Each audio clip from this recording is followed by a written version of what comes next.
Sorry, I got muted for a second there.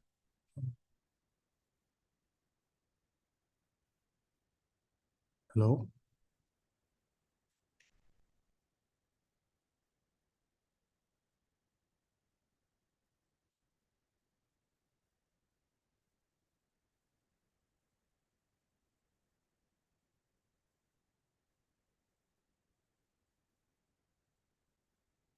I cannot hear you.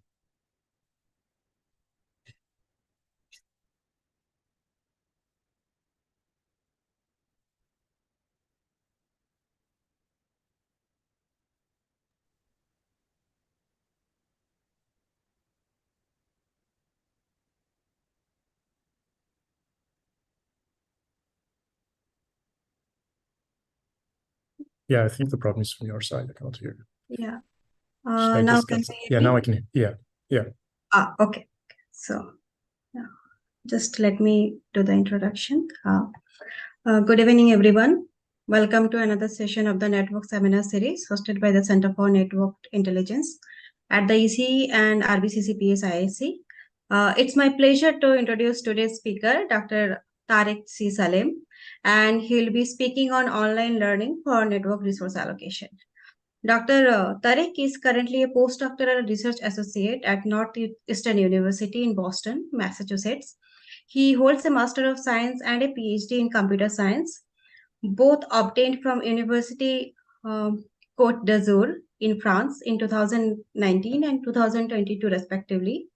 During his doctoral studies, he was hosted by Indria Sofia Antipoulos.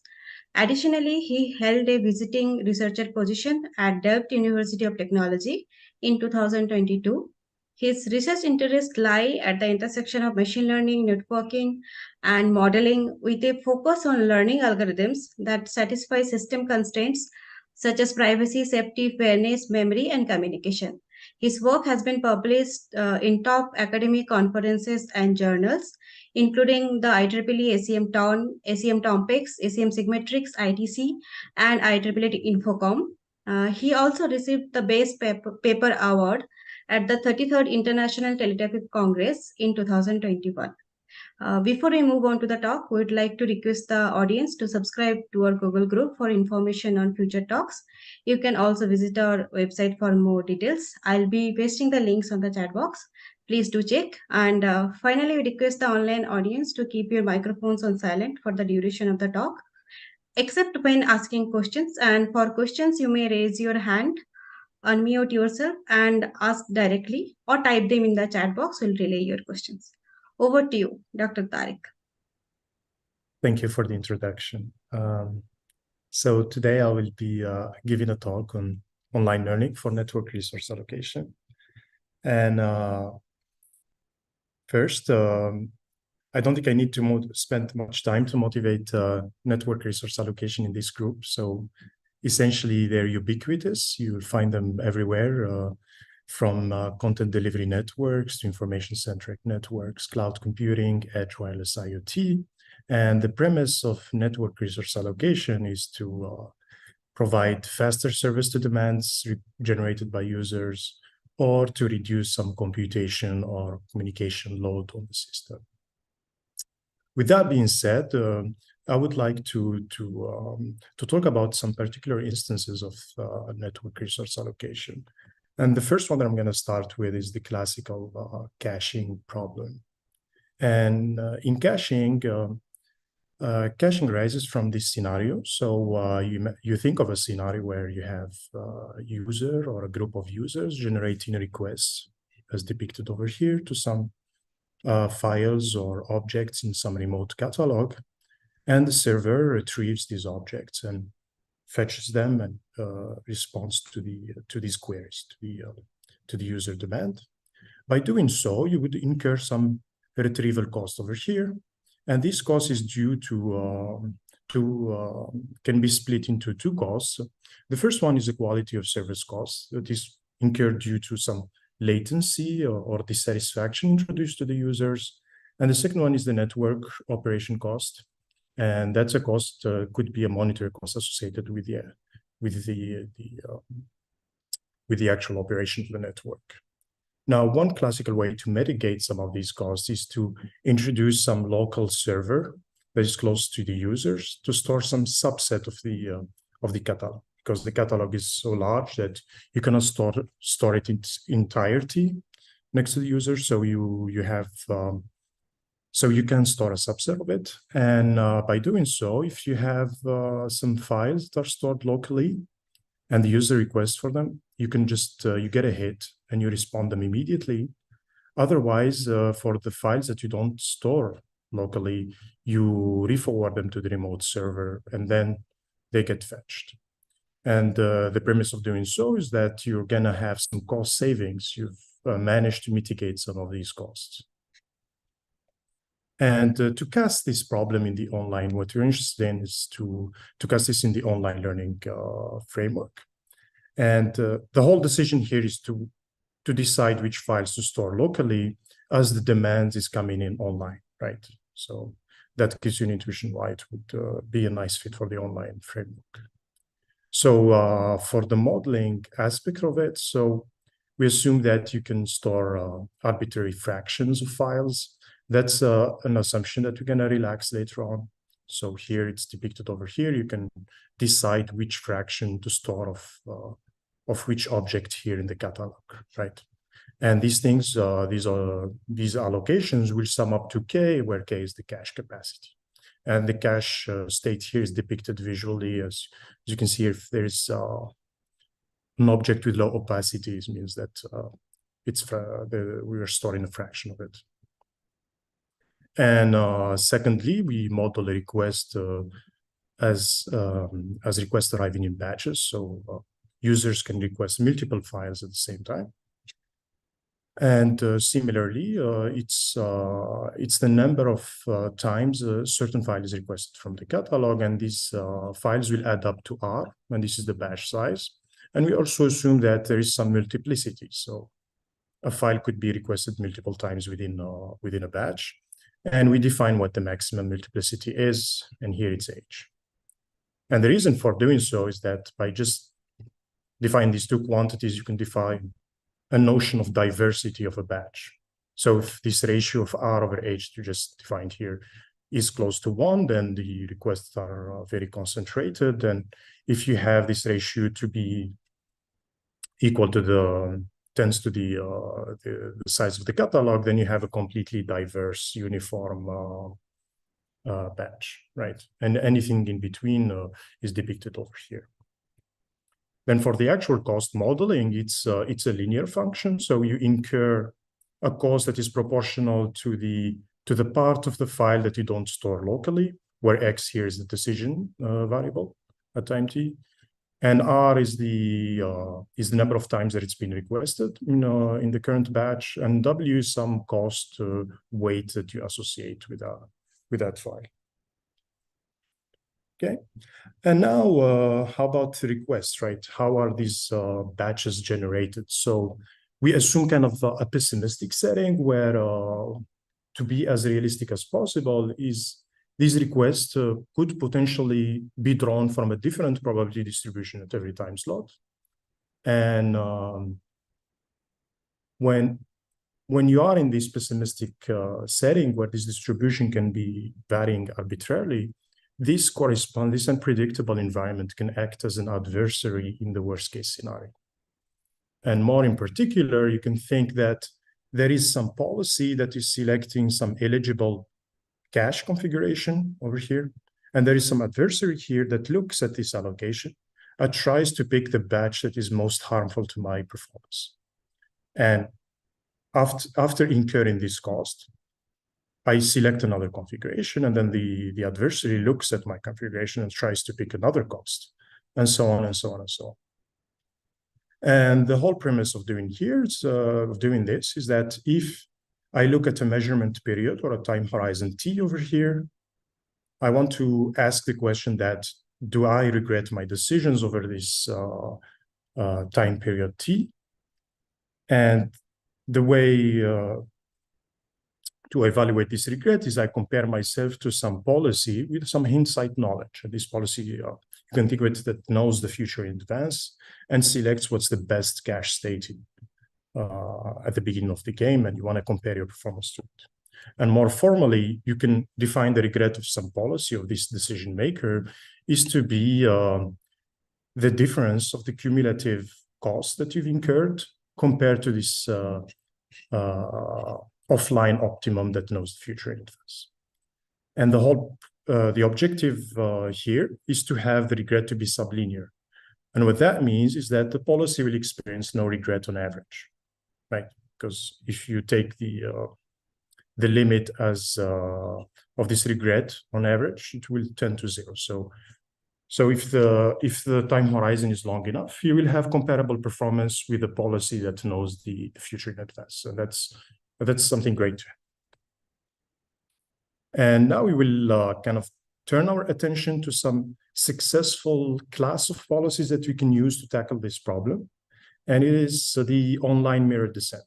And what this does is it's quite similar to online gradient descent that it's quite popular, that is used in optimization, in machine learning, and so on. And the twist here is that you have, instead of only having a learning rate, you will have also another configuration, which is a mirror map. And what this mirror map does is you go from this primal space where you can think of it as where the cache configurations live over here. And you're going to map first this configuration to some dual space using the gradient of this map. And this map is something that you can pick. And you take your gradient step as if it's gradient descent over here. After you do so, you map back to the primal space. However, because you've taken this gradient step, when you map back, this configuration might not be feasible, or in this particular example, it might be exceeding the cache capacity or something like that, and you want to be projecting it back to this cache configuration through some Bregman divergence, Bregman projection. And you can think of it easily that this one is a generalization of gradient descent. If you take the mirror map to be the norm squared, then the gradient of it will be x. Then you'll have an identity mapping here where the two spaces will collapse. So there is the primal space collapses over the two space. Right. Now we described the method, but we didn't describe really how to select these mirror maps. And what we do ourselves in this work is we provide the first results to guide the selection of the best policy. And in particular, what we show that if they have low diversity batches and large cache sizes, then OGD is optimal. Then, or if you have, and then OMD configured with a negative entropy mirror map would be optimal for high diversity regimes and small cache sizes. So this is kind of the first result that you can get. And what we also provide some highly efficient projection algorithm, and this is important because this policy is the most computationally intensive part of it is the projection algorithm. So reducing the projection algorithm reduces the overall complexity of the algorithm. So what we show that by providing a high efficient projection algorithm, you get something like a time complexity is in the order of the cache capacity instead of the catalog. Now what we've ignored for the time being is the update cost. So you might think that there's not only the service cost that you're incurring, but there is a cost associated with the change of states, right? And that's a cost that could be incurred by the network operator by just the fact of now by changing the state, I need to fetch these files to get them to the cache, right? And here in our model, we assume that the time slots are how to explain. So it's a high throughput setting in the sense that if you retrieve something, when you change to the next state and that file and the policy guides you to fetch that file, that fetching mechanism comes for free. So essentially because you're paying it in terms of the service cost. So the update cost that you pay for is the files that you're fetching, and the ones that are not included in the support of the batch that you've received, right? And what we show is that if you're doing some fractional caching through these online learning policies, then for any request batch, this update cost will be essentially zero. So that's the reason why we ignore this update cost. But we're going to extend this model, and we'll show that this is no longer the case. And in particular, if you want to relax the assumption of the fractionality and you want to have something integral, then we'll come back to it. Okay, so first we want to relax this assumption, and so what we show is that any deterministic policy, if you're trying to pick these cache configurations in the integral space, however, in a deterministic fashion, you will get linear regret, right? So it will be lower bounded this way. So what this means, we know that we could derive regret bounds in the fractional setting. So what that means is that regret bounds can only be achievable either you're operating in the fractional setting or operating some randomization, right? And this indicates the necessity of randomization.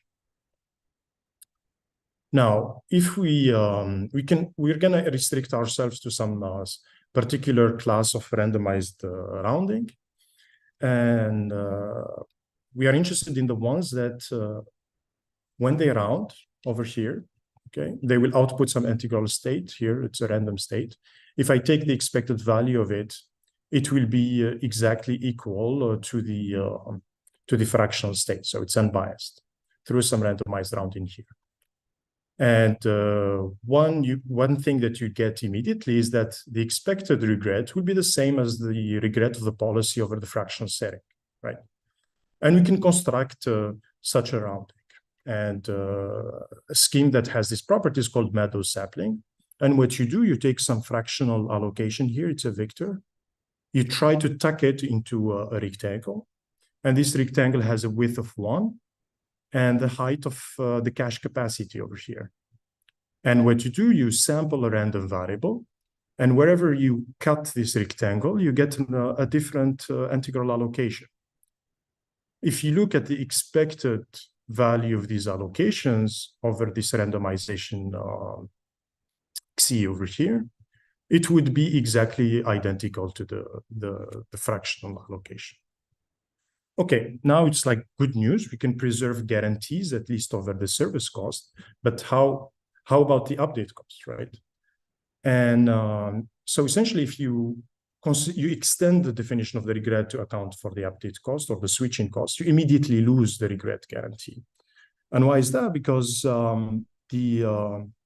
if you look, or at least here formally, is that if you construct any randomized caching policy combined with this independent rounding, it would give you linear lower bound, linear regret. So intuitively, what we want to impose some dependence or some coupling between the two consecutive random states, right? And this could significantly reduce the expected update cost.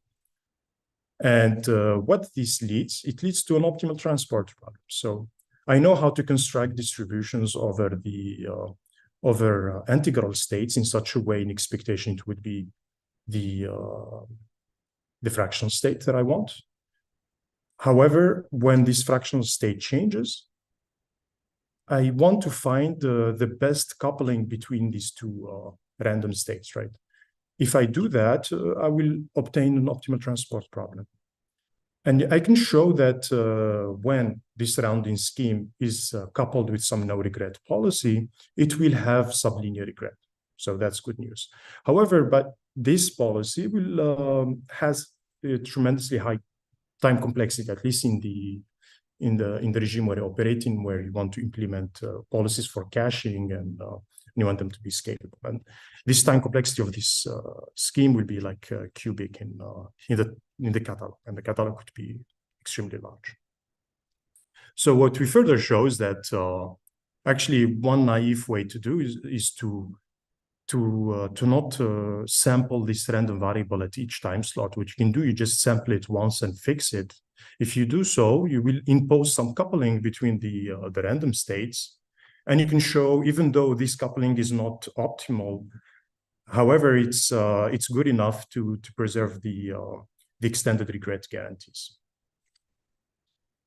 And visually, just to summarize the different approaches, is that if you look over here, we have the fractional cache states under 3 distribution shifts. As you can see here, the online learning scheme is able to track what the optimal cache configuration is over here. And then if you do some independent rounding at every time slot, as you can see here, there is a question. Go ahead. Yes, so I was wondering, so why don't you just use follow the part updated, FTPL? That will get rid of all projections as well as this rounding. Can you repeat your question, please? Follow the part updated instead of using online mirror descent. So why don't you just use follow the part updated? Yeah, that's indeed a good question. Yeah, so there is a good reason why not why we would not want to use it. So yeah, it's a tough one to answer. So yeah, so just for context, FTPL, it's the follow the perturbed leader, and you operate essentially by the design of the algorithm already on the integral space. And one caveat is that you keep historical data. So you keep counting the requests, right? So you're counting those first order statistics, and you have this perturbation. And as you can, if you try to run FTPL against this scenario with this distribution shift, you will see that it does not perform, at least you'll see that it will not perform well. Essentially is that it might not have dynamic regret guarantees.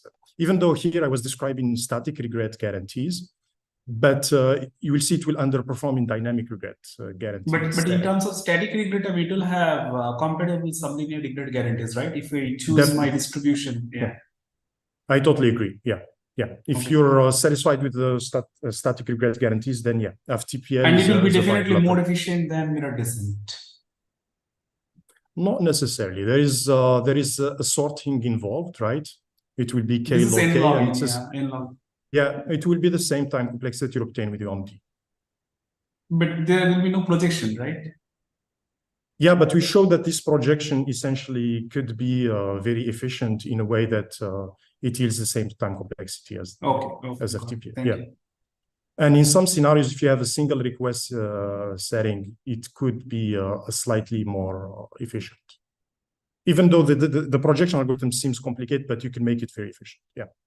I hope that answered your question. Yeah. Thanks. Yeah. Thank you. Yeah, thanks. All right. So if you're interested in the related work to this topic, so there's the first one is no regret caching to online via online mirror descent. The extended version is in Tompex, SCM Tompex, and we extended this work to a network of caches, and it's interesting to look at network of caches because the problem becomes NP hard and so on, but you still want to get guarantees, and that one appeared in SCM Sigmetrics 2022. All right, so we're gonna look at an interesting extension. So if we revisit the caching scenario and ask the question is that here when you get a miss, let's say, right, between these two objects, one could stop and wonder, like, what if I still answer with this object, right? Because they're similar enough. I don't want to incur completely this retrieval cost of fetching this object, introducing latency, network costs, and so on. And if I do this operation, what I'm doing is I'm introducing some dissimilarity cost. And this dissimilarity cost, you can think of it as the price that you pay for not answering exactly to that query, right? But the whole premise is that you introduce an extra cost, but you have more cost savings, right? And examples of this is video caching, right? And this is like a canonical example. You can have multiple qualities of a video, And you can decide to answer to query with the highest quality video, let's say HT or standard quality or so on. And a modern example, you can think of that you're reusing some classification results. You have some neural network operating in the cloud, and you have this edge server that has classification results with the prediction that already predicted and labels associated to them. You receive a new query here. You're trying to get its label, right? You compare locally with the predictions you have. For example, if you have a prediction that is close enough to you, you can just reuse that label, right? In this instance, it would be a dog instead of a cat, or some image retrieval scenario.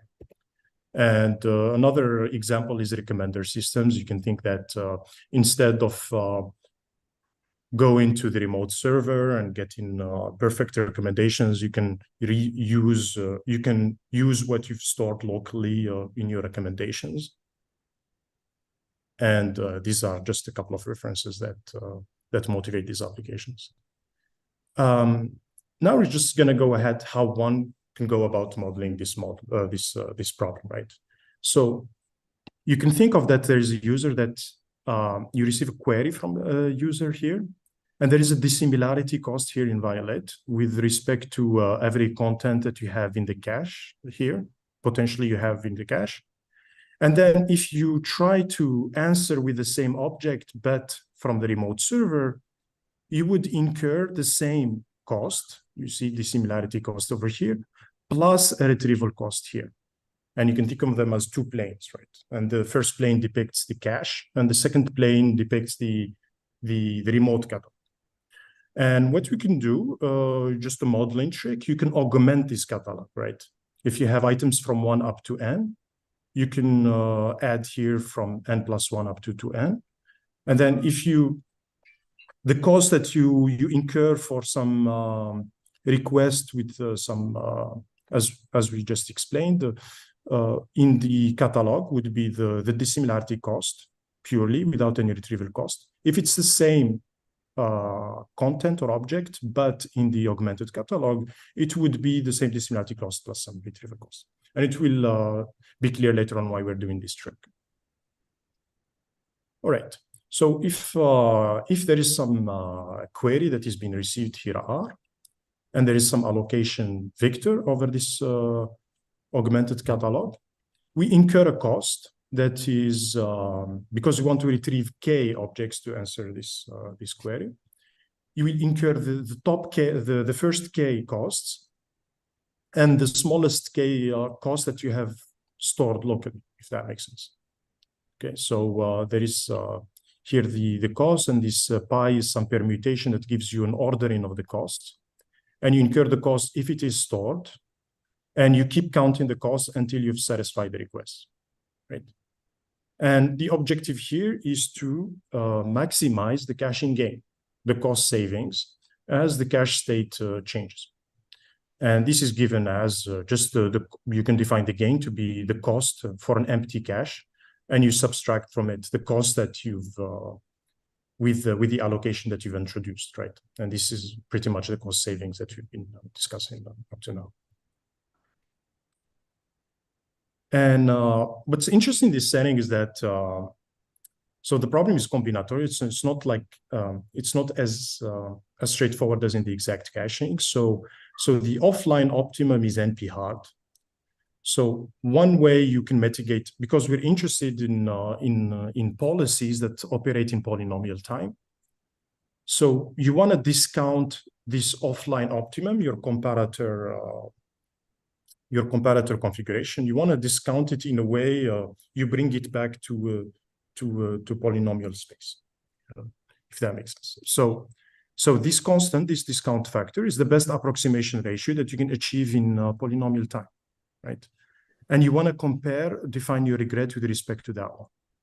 And now, with this discounted regret definition, if it is sublinearity, then the policy would experience no regret on average with respect to the C approximation of the offline optimum in hindsight. Okay. And now we're gonna show how we can derive these guarantees. And first, as a lemma, what you show that we can modify, we can manipulate the objective, and we can show that the caching gain can be equivalently expressed as follows here, right?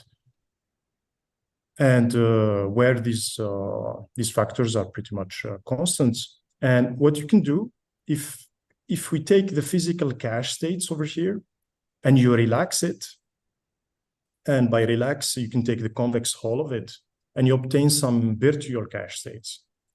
And if you look carefully, this virtual cache states is a convex set by definition. So it's the convex hull of that of the original configurations. And if you look at this objective, because it's a weighted sum of concave functions, and it's this gain is concave over the virtual cache states. What that indicates is that I can operate online convex optimization, at least in the virtual cache states, in the virtual space. And what you show is that with some particular rounding, you can have this property, whereas the guarantee, the gain in expectation over this integral states would be at least C, the gain of that you incur in the fractional domain. Okay, with just these two properties, we can define this policy where you retrieve a request, you incur some gain over the virtual and the physical domain, you do some state adaptation over some gradient method, in particular some mirror descent method over here, over the fractional domain. As soon as you change your fractional state, you sample from it through some specialized rounding scheme, and you go to the next slot. Okay, and for the serving part, you can have two indices. When a request arrives, you call the first index, that is a dynamic index over the cache, and you also call the global index that is over the remote catalog. You combine the two answers in order to respond to the cache. At least this one is the serving part, and this one is the state adaptation. And for the result that you obtain, we show that the regret here, the discounted regret, is sublinear, and it's parameterized by this parameter beta. And because the rounding scheme is specialized here, it's a bit different than Meadows sampling. It's more difficult to couple the states. At least it's not trivial to do so. And another way to mitigate the update cost, what you can do, you introduce some freezing period. So you have less reactivity over the cache. So here, as depicted here in the regret bound. However, the update costs, if you look at the update cost, it would be, there is a trade-off that you can control with this beta parameter. Okay. Or qualitatively, you can see it over here. So for different freezing periods,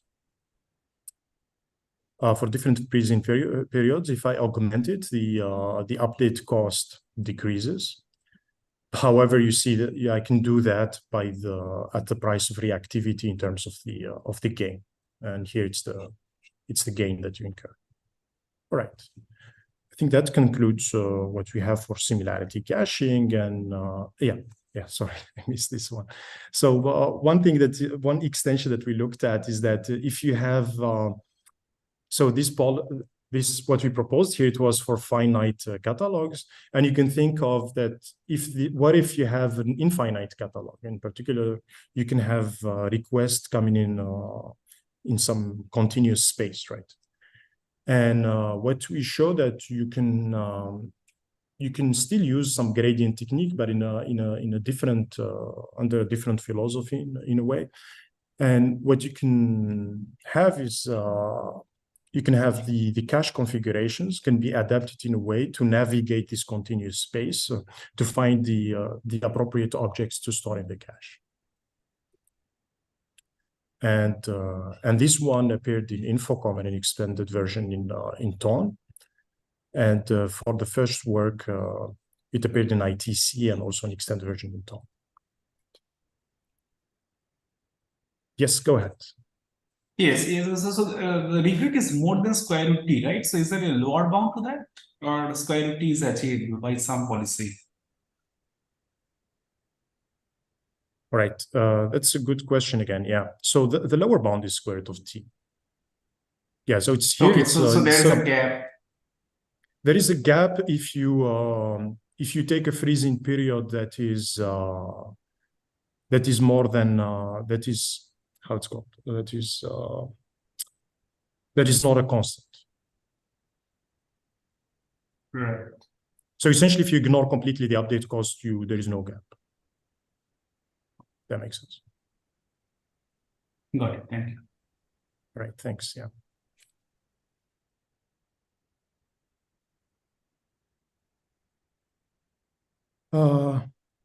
Yeah, let me see how much time do you have left. Okay, great. So I'm going to talk about the third application, which is inference. Tariq, I think we have another question. Yeah, go ahead, please. Please go ahead. Is it in the chat or? Okay. Okay, then go ahead. I don't think I can wait. It's fine. So there's no. Okay, it's fine. So someone unmuted, so I thought there is a question. That's fine. Yeah, please don't hesitate to ask questions. All right, if there are no questions, then we're gonna switch to this problem. So this, so what we look at is nowadays the current machine learning deployment is you have these two scenarios. So the first one is you either have some simple models like TinyML or some mobile versions of neural networks, and you store them here on the devices close to the users. However, they could have very low accuracy, or you can have complex models at the cloud, very large neural networks that also could have some high latency, right? And what we propose is to integrate like machine learning this inference between in the continuum between the end devices over here and the cloud. So you can have multiple versions of this network through pruning or compression techniques and so on, or you can have multiple versions of this network, and you try to efficiently allocate these networks in a way to have the best trade-off between accuracy and latency. And if you look carefully at this problem, it looks very similar to the similarity caching problem, right? Because you have here a query. There are multiple ways that you can answer this query, different accuracies, and you can think of this as different dissimilarity costs. And you have also the retrieval cost aspect of it. And essentially, the differences with the vanilla similarity caching is that here, the additional parameters that there's someone who's talking in the background, I think. Someone unmuted. Okay, that's fine. So the models can have different, can have serving capacity and can saturate. So in the delivery scenario or in the similarity caching is that you don't care really how much you're serving of a given file, but here you have this notion of saturation. And also we're interested because here you have a network of nodes. And we're interested in designing a policy that is distributed and among these computing nodes with limited information exchange. You want to do allocations optimally in this distributed setting. And just qualitatively, okay, so what we contribute here, very similar to the previous work, we show that you can propose, you can have a distributed online allocation algorithm for this problem with a discounted guarantee, because still, even here in this setting, the problem is NP hard, but can be approximated up to 1 - 1 over E. And qualitatively, these are the allocations that you obtain over a realistic scenario where you have multiple object detection models. And alpha here is just a parameter that trades latency for accuracy. As you can see here, if the latency, if I increase this parameter, it gives more importance to the accuracy. So I will have higher latency, but lower inaccuracy, right? And you can see the allocations when I change this trade-off parameter is far from, it's not that straightforward to design this allocation. So that kind of motivates the need of having some smart allocation strategy. Okay, I think, yeah, so if you're interested to read about this work, so it appeared in TON. So I think the paper is called Towards Inference Delivery Networks. If you have any questions related to this one, I can jump to the final segment, which is fairness in dynamic resource allocation.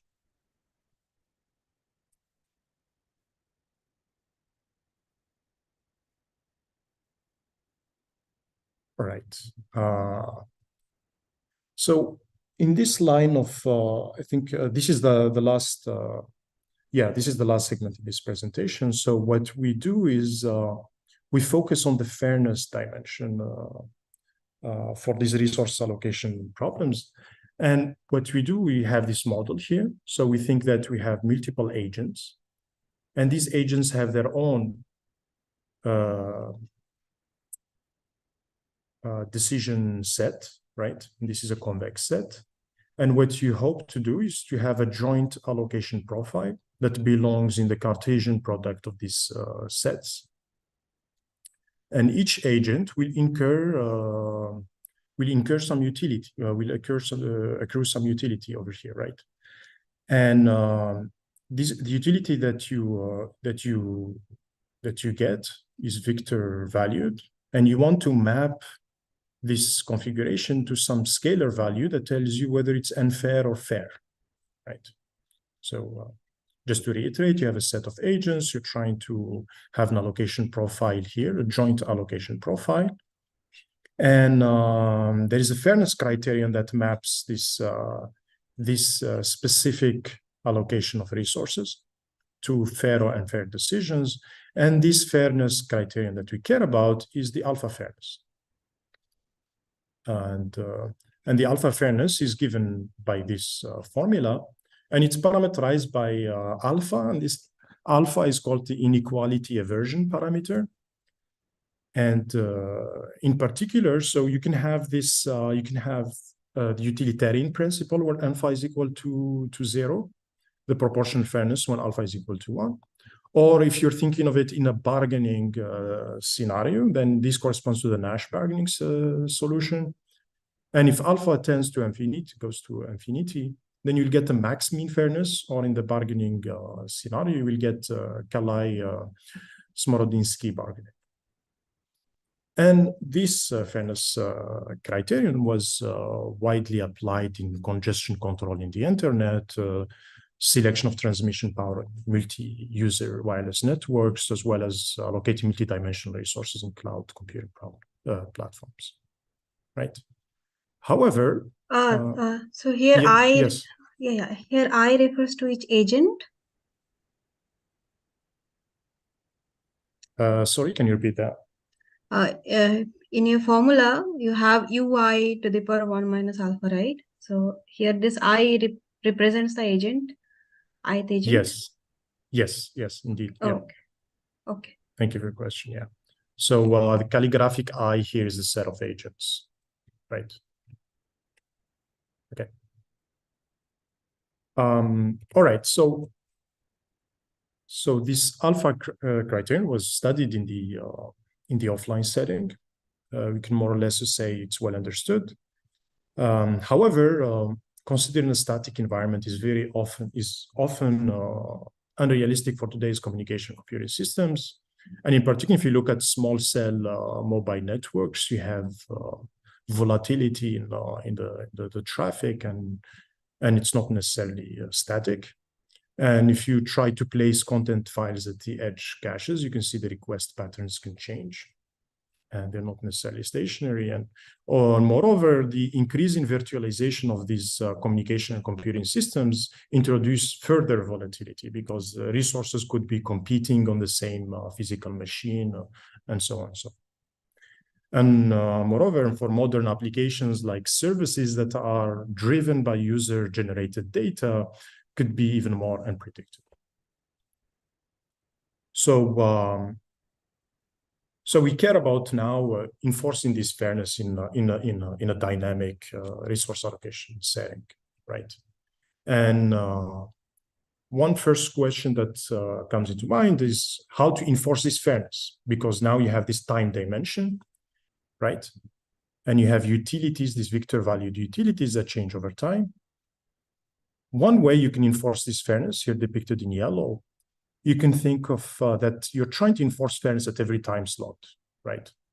And it's depicted here at this objective. And or it could be enforced at the end of the horizon, at the end of the game, depicted here in purple, right? And why is this important? If I take this example, let's say I construct a setting with two agents. There is some allocation set here. There is some resource between 0 and x max here. And I take an alpha fairness criterion with alpha equal to 1, which is proportional fairness, some event time horizon, and a sequence of utilities as follows, right? I take the utility of the first user to be 1 plus x. Utility of user 2 will be 1 minus x, oscillating between 1 minus x and 1 plus x. And it will appear why I'm doing this oscillation. If I look at the slot fairness objective here, depicted in red, you can see that it's maximized. The allocation that you obtain here would be at 0.5 over here. However, if I look at the horizon fairness objective, so this oscillation pretty much disappears when I look at the horizon notional fairness. So the allocation will be achieved here at the boundary of this interval, right? And if I try to project these two allocations over the social welfare value, the social welfare objective over here depicted in blue, you can see that the horizon fairness matches exactly the one that you obtain by utilitarian objective, which is the social welfare objective. And you can see that there is a gap here, and you can make it arbitrarily high. So what you conclude from this, at least from this example, is that the slot fairness is too restrictive, and it's something intuitive to see. So if you try to enforce fairness at every time slot, you're being too restrictive, especially if there is too much volatility in the utilities. So, and you can think of it in a bargaining scenario where you're trying to cooperate with other agents. So essentially, you want your cooperation to be fruitful at every time slot, and that can be quite restrictive. And you can think that relaxing this to trying to enforce, to have this cooperation to be fruitful over a longer period, then you have a larger space of bargaining solutions. And we will make it more clear later on, right? This is just a motivating example.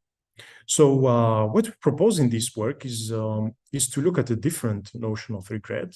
So essentially what we define is the long-term fairness regret of some policy. And you can see it's a bit different than what is classically defined in online convex optimization. So what we have here, the first difference is that you have utilities that are vector valued, and the scalarization or the fairness mapping will happen at the end of the game. So we're trying to make decisions that have comparable performance to some static optimum over here, the offline optimum. Right? And when the limit of this regret is less than 0 or goes to 0, or in other words, vanishes over time, then the policy will attain or match the same fairness objective of the fairness of the offline benchmark under any possible sequence of utility functions. And the first question that we ask is that whether it's possible to have this vanishing regret under the same assumptions that you have in online convex optimization. Unfortunately, what we prove is that in general, if you take an unrestricted adversary as the one assumed in OCO, then it's impossible to achieve a vanishing regret. with that being said, what we don't want to stop there. So we want to restrict a little bit, shave off a little bit of the capabilities of this adversary. And we showed that under some mild restrictions on its capabilities, we can provide an online policy that indeed guarantees vanishing regrets under these restrictions. And these restrictions essentially capture several practical utility patterns like non-stationary corruptions, ergodic or some periodic inputs, or that sort of things. Okay. And for the design of the policy, what we do, we create this surrogate objective that pretty much forms a saddle point problem. And this just here depicts why intuitively that works. So if I define this this function psi over here that has a Fenchel Legendre conjugate term, and here you have a linear term. If you try to maximize over the allocations over here, over the allocations, and minimize over the fairness weights, what you obtain is the objective that you're trying to optimize, right? So what this policy attains, it attains the vanishing regret guarantee, even given those mild assumptions that you have on the adversary. Okay, still have 10 minutes. So I'm going to show qualitatively some experimental results here in the fairness setting. And what we look at is some cache network. And this cache network has multiple nodes. And a subset of these nodes could belong to some agent, to different agents, right? And these requests could arrive at any location in the network. So what we first experiment on is we have the same topology, but we increase the number of players and we vary the alpha fairness parameter. And what we observe is that the price of fairness increases with, which is an intuitive result, increases with the number of agents. So essentially, there is more price to pay for fairness if there are more agents. So the fairness problem becomes more difficult. And also there is more price to pay if you're more stringent in your fairness criteria. And that is done by increasing your alpha parameter. But as you can see here, at least here in this example that is based on some more or less real topology that you would see in real systems, you can see that the price of fairness under this horizon notion of fairness is still kept below 4%. So you get to have fair decisions by just paying 4% for these fairness allocations. And in terms of the how these policies perform in practice, you can see that more or less they converge in less than 1,000 requested. So they're not far off from reality. So you can implement these policies in real systems, and you can achieve conversions like in 500 requests or so. Right. And one interesting experiment that we want to show here is we consider a bargaining scenario, and just to give more information about what bargaining is here. So it's essentially the same as the fairness problem, except that you introduce disagreement points. And disagreement point is the utility that an agent could achieve if they operate individually by themselves, right? But you use the same objective. Here it's a Nash bargaining scenario, so also corresponds to the proportional fairness. So if I change the disagreement points here, right? So I'm changing the disagreement points for agent 2, right? So agent 2 is becoming more stringent in their. They're saying that I can obtain more utility by operating alone. And you can see that our policy can achieve can track this offline optimum. However, if you look at competitors, none of them can achieve that. And essentially, due to the fact that if you have slot fairness, notion of fairness, you will not, if you have noise present in your request, then at a point in time, you might have your cooperation to be non-fruitful and the game stops. So you will not converge anywhere. Right. So if you're interested to read more about this work, so this appeared in ACM Metrics, and the paper is called Enabling Long-Term Fairness in Dynamic Resource Allocation.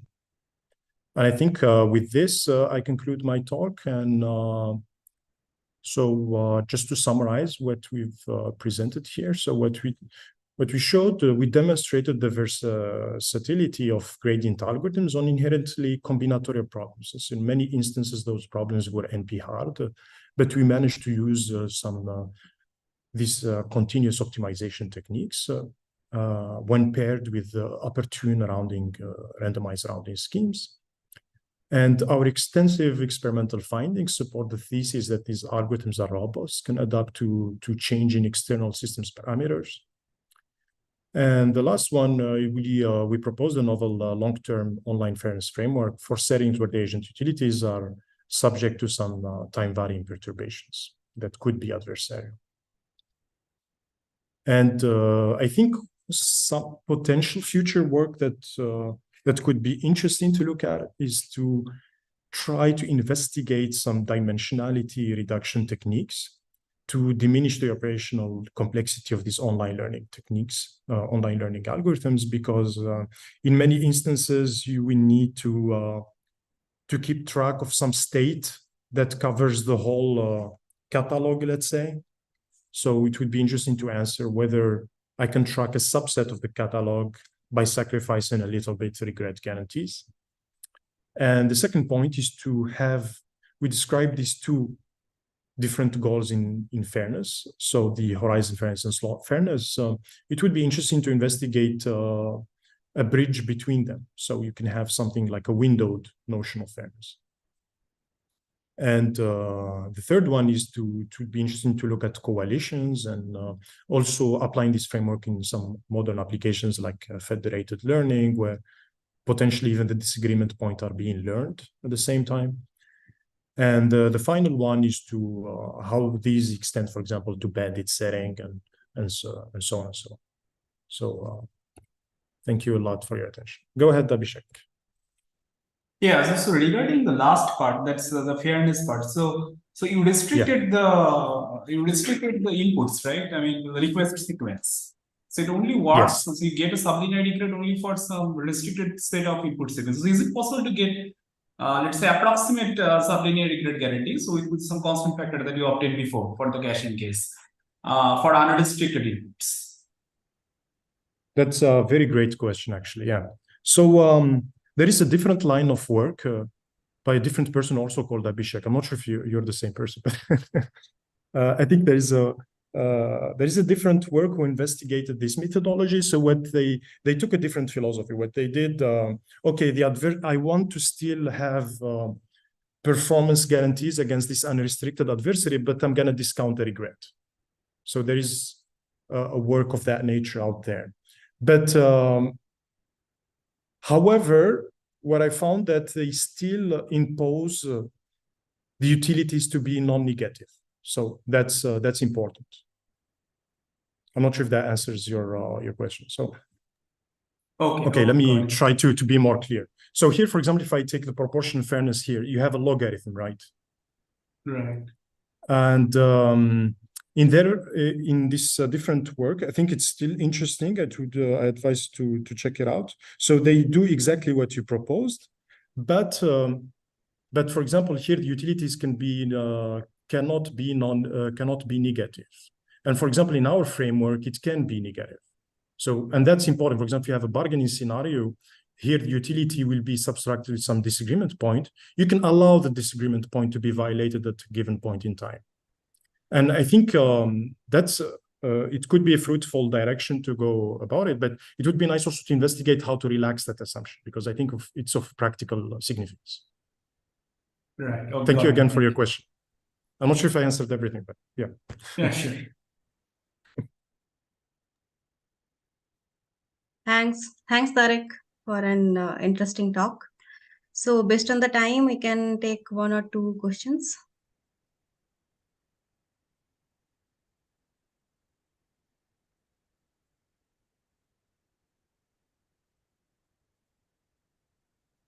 I think there are no questions. Thank you again. Thank you. Okay, so we'll conclude this session here. Thanks all Yes. for attending. Thank you all for attending. Take care.